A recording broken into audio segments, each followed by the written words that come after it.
Hello friends, এগুলো মিষ্টিদের বাড়ি।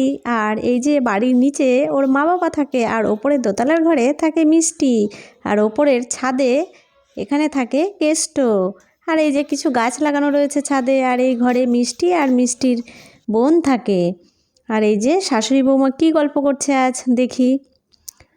মা, কতদিন হলো এখনও সব কাজ বাড়ির কমপ্লিটই হলো না। এই বাড়ি করা না বড্ড ঝুঁকির কাজ। আগে আমরা ওই গ্রামের বাড়িতেই ভালো ছিলাম, এখানে এসে আমার মনটা একদমই ভালো লাগে না। ওই গ্রামের বাড়ির জন্যই মনটা পড়ে থাকে। ঠিকই বলেছো বৌমা, আমারও তো সেই একই অবস্থা। জেম্মা জেম্মা, নতুন রান্নাঘরে কবে রান্না হবে? কতদিন হয়ে গেল, এখনো তো নতুন রান্নাঘরে তুমি রান্নাই করলে না। কবে রান্না করবে? মা মা, পুনু ঠিকই তো বলেছে, নতুন রান্নাঘরে কবে রান্না করবে? চলো না, আজকে রান্না করবে প্লিজ। চলো চলো চলো চলো। ঠিক আছে চল, এত করে যখন বলছিস তো চল দেখি কি রান্না করব নতুন রান্নাঘরে। এখনও তো বাসনপত্রই সব আনা হয়নি। কি যে করি, মাত্র কয়েকটা জিনিস নিয়ে আসা হয়েছে, বাসনপত্র আনা হয়নি, কিচ্ছু আনা হয়নি।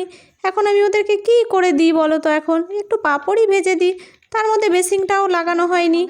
হ্যাঁ, পাঁপড়গুলোই ভেজে দিই, তাই খাক সন্ধ্যাবেলা সবাই। এই মিষ্টি, চল চল আমরা সবাই চুরি করি একটু। হ্যাঁ, আজকে একটু বৌদির সাথে মজা করব। চুপ চুপ মিষ্টি, দাঁড়া দাঁড়া, তুই এখানে থাক। হ্যাঁ হ্যাঁ। এ বাবা, আমার পাঁপড় কোথায় গেল? সর্বনাশ! এই এই এই এই চোর দুটো এখানে বসে আমার পাঁপড় খাচ্ছে। ব্যাপারটা কি? হ্যাঁ, আমি পাঁপড়টা ভাজলাম, ঘরে কিছু নেই, এই বাড়িতে কিছুই এখনো আনা হয়নি যে সবাই একসঙ্গে বসে খাবো। আর তোমরা এটা কি করলে বলো তো ঠাকুরপো? তুমি আবার মিষ্টিকে সঙ্গে নিলে। আরে ও বৌমা, তুমি পাঁপড় ভাজতে গেলে কি বুড়ো হয়ে গেলে নাকি? কখন থেকে বসে আছি, আর এই যে খুশি, একে কি আমার রাখার উপায় আছে? দেখো দেখো কি দুষ্টু মেয়ে, কোল থেকে নেমেই যাচ্ছে নেমেই যাচ্ছে।